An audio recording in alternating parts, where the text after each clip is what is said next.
જોઈ જાહેરાત, આમાં જ એક વસ્તુ નીકળી ગઈ, ખબર પડી, દાને દાને મેં કેસર કા દમ, મોટે મોટે બોલતા હતા દાને દાને મેં કેસર કા દમ. હવે થયું એવું કે જયપુરમાં કન્ઝ્યુમર ફોરમમાં યોગેન્દ્રસિંહ નામનો એક વ્યક્તિ હતો, એને આ લોકો પર કેસ કરી દીધો કે ભાઈ તમે 4 કે 5 લાખ રૂપિયાવાળું મળવાવાળું જો કેસર છે, તમે કહો છો 5 રૂપિયાની પડીકામાં નાખી છે, તો ભાઈ 5 રૂપિયામાં કેટલું નાખો છો?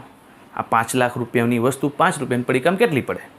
અને પાછું આનું કારણ છે ASCA, advertising standard council of India, જે ગવર્મેન્ટની એક બોડી છે, એની કુછ ગાઈડલાઇન્સ છે કે ભાઈ તમે કોઈ પણ વસ્તુને મિસલીડિંગ મતલબ એક્સ્ટ્રા ના બતાવી શકો. થોડું ઘણું વધારે ચાલે, પણ તમે આટલું નાખો ને આટલું બતાવો એમ ના હાલે, બરાબર. અને ગવર્મેન્ટના અમુક રૂલ્સ છે કન્ઝ્યુમર માટે, તો એને જયપુરની કન્ઝ્યુમર ફોરમમાં આ માટે કેસ કરી દીધો આ લોકો ઉપર.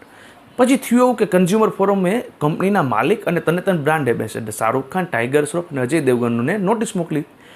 હવે એ માર્ચ 2025ની વાત હતી, તો હવે એ કેસ તો ચાલે છે, લેકિન કંપનીએ શું કર્યું કે આ વસ્તુ આટલી એડમાંથી બાદ કરી નાખી કે દાને દાને મેં કેસર કદમ અબ એડમાં નહીં દેખાડી. હવે હવે જેથી ભાજપવાળા એમ કહેશે કે જુબા કેસરી પર કાઢી નાખો, કારણ કે જુબા કેસરી તો અમારી હોય, તો હવે આ કાઢી નાખે કેદી ભગવાન જાણે. બાકી અત્યાર સુધી જોવા દાને દાને મેં કેસર કદમ તો અત્યારે નથી. જય સિયારામ.